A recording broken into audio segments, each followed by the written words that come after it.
Okay, so we are trying to teach little Lola here to put her head through a harness eventually and let me put it on her.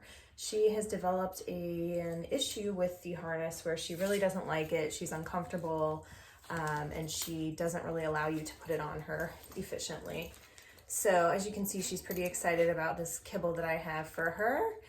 To start out, I actually took something that she doesn't mind, which is a collar, and I made it really big. So this is way too big for her. And I'm just gonna try to get her to stick her head through it.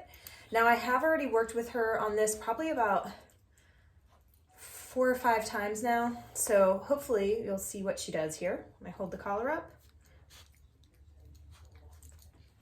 So,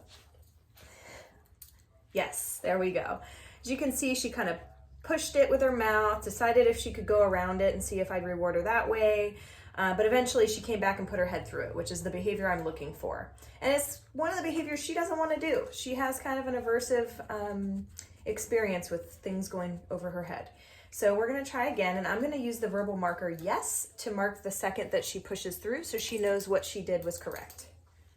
Yes. She also loves to bite the equipment, like chew on it and try to tug of war with it. So when I first did this a few times, I had to combat that a little bit just by taking the collar away when she would start to bite on it. She learned pretty quickly by me kind of baiting her through at first that that was the desirable behavior, and she kind of stopped the biting. Yes. Yes.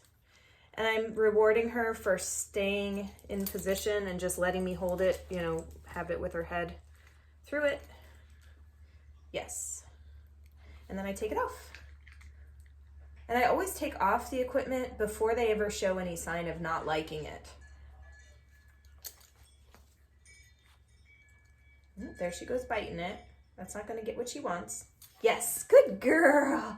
Good girl. So again, when she chooses to offer behavior that's not the target behavior, I'm just going to ignore it. And if she needs help, I might lure her, but I tried to wait her out to see if she'd make the choice. All right. Might toss a treat free to get her away from me. Have the collar ready.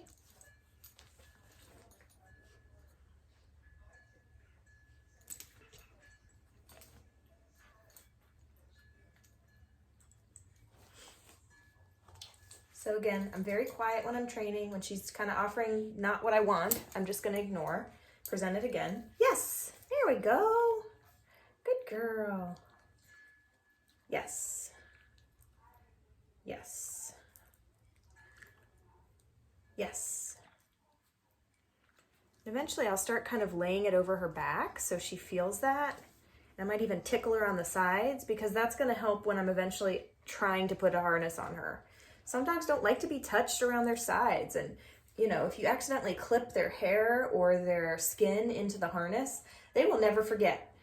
So I'm going to release her by saying free and tossing a treat, and then we're going to stop this session for now. So I just do really short sessions like this frequently, 5 times a day if you can, 6 times a day. All right, free.